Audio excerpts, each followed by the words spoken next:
welcome back again. So, in the last class, we finished our the system of classification proposed by K.R. Spohn. So, I hope now you got a clear idea regarding gymnosperms, how these gymnosperms are classified according to the particular characters. And it is very important to keep in your mind that most of them are fossilized and very few are exist as living fossils. Okay? There are two groups, cycadales and chincoales, that are living, and others, many of them are fossilized. And largest group coming gymnosperm under gymnosperm is coniferales, and advanced group is zincoales.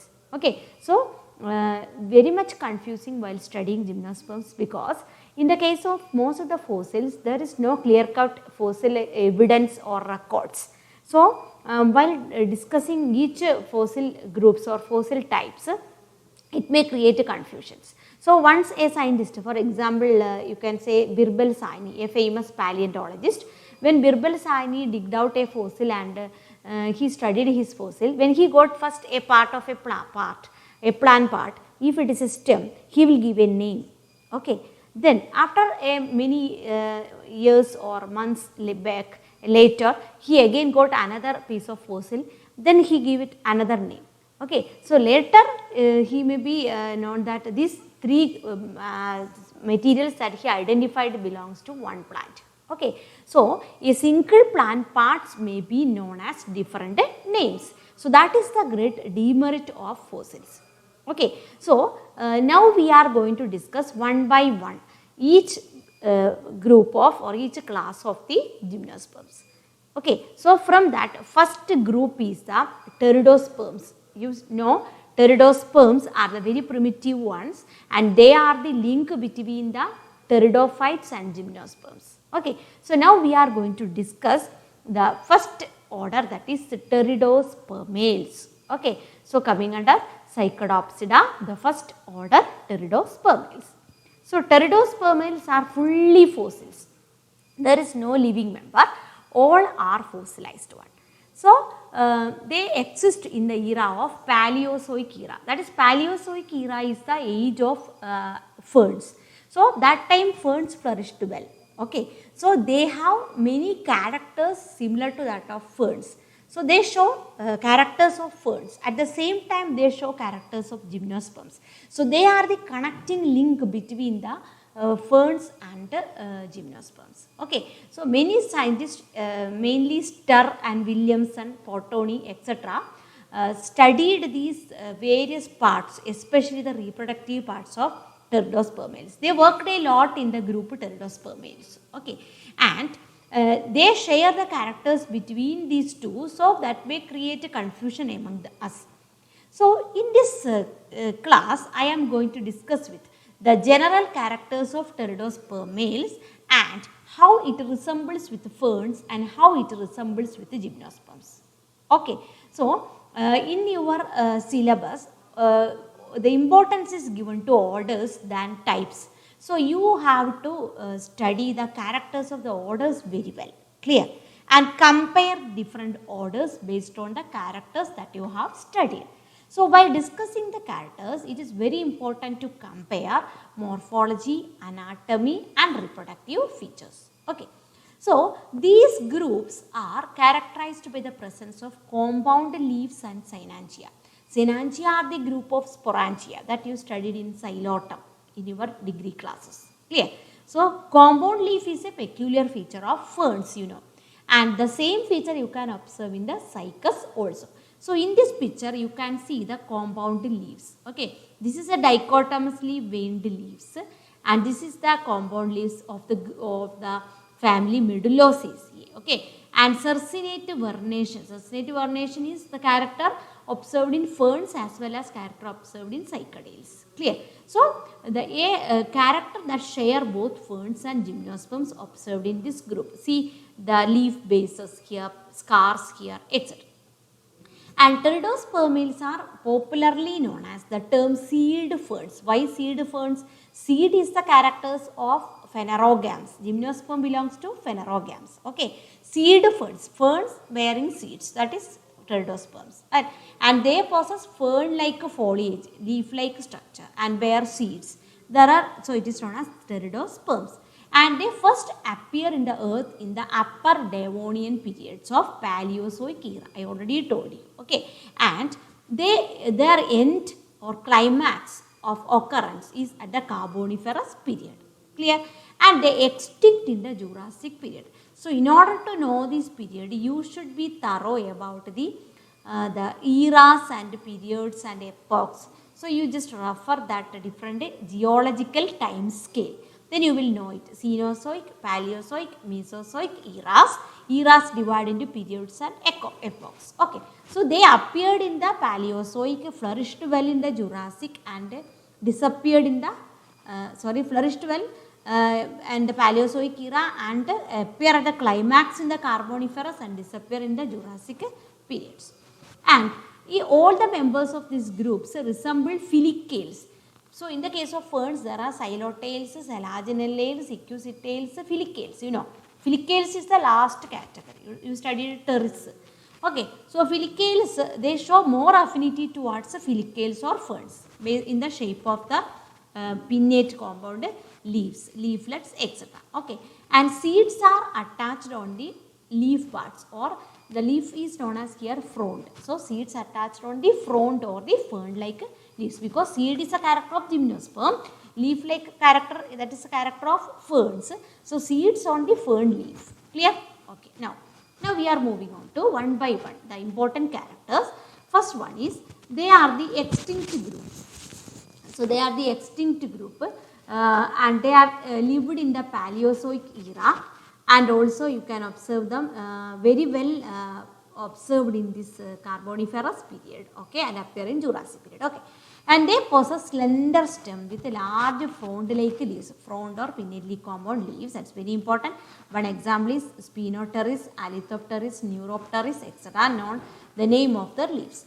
Then their primary xylem is very important. The Mesoarch condition, the condition observed in cycas. Okay, and medullated protostele is present in this category, and primary xylem is rarely exarch condition.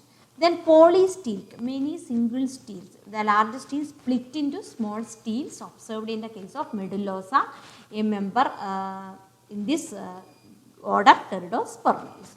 So character, the Mesoarch condition is observed there, and also medullated protostele observed.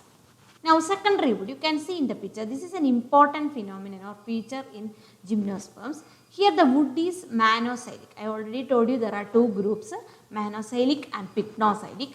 Here wood is monoxylic, loose and soft, that of cycadales. And the radial walls of tracheids having multi-seriate pits. This is the tracheids appear like this, having pits also. Pits are the openings in the wall of the xylem. Okay. And cortex is also well developed in this case. Then leaves are fern-like leaves, compound leaves that I already told you, and with a hard resistant cuticle, xerophytic adaptation also observed. So monoxylic wood is very important. Then another peculiar feature, reproductive structure, mainly ovules and microsporangia, both borne on the leaf. This is the way how reproductive parts are arranged. Pinnately compound leaves carry the reproductive part. So megasporophyll, the leaf is known as megasporophyll that bear ovule, microsporophyll that bear the microsporangia. Clear? So they are not arranged in the strobilus. Clear? They are not arranged in strobili or cone. They are in the attached on the leaves. Megasporophylls are foliage-like appearance. This is the microsporophyll. See, while cut open you can see the 4 chambers, that pollen grains or microspores present. They are also attached on the leaves, pinnately compounded leaves. Clear? And they have no annulus. Annulus is a thickened wall observed in ferns. Okay. And they are grouped into Cynangia. Cynangia, this is a group of sporangia that is known as Cynangia. A well developed vascular supply observed in the seeds. Vascular supply passing to seeds. For example, I will show you. See how this is arranged. See, this is the stem. So from this vascular supply that branches to the leaf, that is vascular supply. Okay. And definite pollen chamber, you can see here pollen chamber. This is the pollen chamber present. Okay. Now the Spohn's classification. According to Spohn, he divided pteridospermales into 7 families. What are they? Include Legionopteridaceae. In this you have to study Legionopteris and Heterangium, 2 type fossils. Medullosaceae include Medullosa. Then Calamopteaceae, nothing to study. Glossopteridaceae coming under Glossopteris you have to study. Peltaspermaceae, nothing. Then Corystospermaceae are also nothing. Chitoniaceae you have to study Chitonia. Clear? Then these are the some of the picture of a fossilized pteridospermales group. See, in all these cases, a very uniform feature you can observe is the nature of the leaves. Pinnately compound leaves and dichotomously veined venation. See, venation and pinnately compound leaves, that a very common feature observed. And this is another common feature observed in the reproductive part.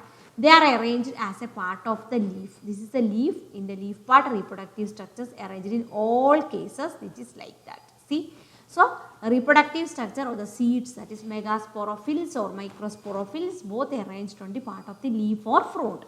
So these two features are very common in the group pteridospermales. And affinities.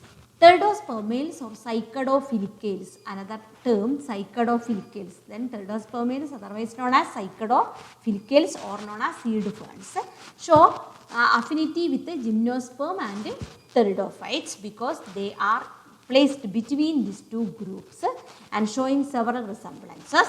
Due to the presence of exposed seeds, you can say they compare with the gymnosperms. And wood is monozylic, the character of cycadales you already studied. And also pteridospermales, that is observed. The affinity with the cycadophytes that I am discussing now. Presence of mucilage canal, and another important feature of cycadales you can observe here. The loosely arranged pith also. Extensive cortex is an important point in cycadales, that also observed in pteridospermales. Centripetal xylem is observed in cycadales, also you can observe here. Then male gamete motile nature, multiciliate nature in both groups. You know, cycads male gamete we can observe with the naked eye, that I already discussed. Then in both cases the megasporophylls are loosely arranged. There is no organization into strobilus or cones. Okay, both cases no strobilar or cone-like structure, they are loosely arranged on the leaves. Then how it resembles with the ferns? Large pinnately compound leaves and young leaves are cercinately coiled. Okay, pyxis. Then mesarc condition and leaf traces are also mesarc, and absence of vessels in the xylem in both cases, and companion cells are also absent in the phloem. This is the feature with the ferns.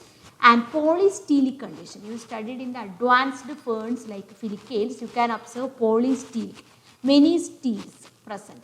So that's observed in one member medullosa. So that character it also resembles that of ferns.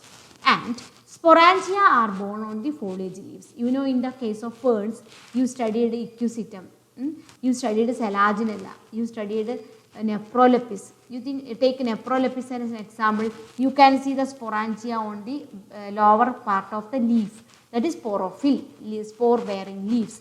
Here also in pteridospermales the sporangia occur on the foliage leaves. So that is a character very similar to ferns. Okay. So that's all for pteridospermales. So in brief, the typical feature, these resembles both ferns and gymnosperms, especially cycadales, and they are known as seed ferns. They are also known as cycadophylicales, and they having the pinnately compound leaves and reproductive structures attached on the leaves, and that is resembles ferns, and they have motile gametes, and they have the character of formation of seeds typical to the cycads, and they show mucilage canals, and they show the pattern of leaf traces, etc. And they resembles and monozylic wood, in that also they resembles gymnosperms. So these are the typical features of pteridospermales. Now in the next class we will move on to the families wise and the type coming under pteridospermales. So this is a perfectly pakka fossil. Okay, fossil group. No type in this member is now existing. Everything vanished. Okay, they are well flourished in the Paleozoic period and extinct in the Jurassic period. So thorough about the typical features of the family Pteridospermates, fossil group of gymnosperms. Okay. So thank you and have a nice day.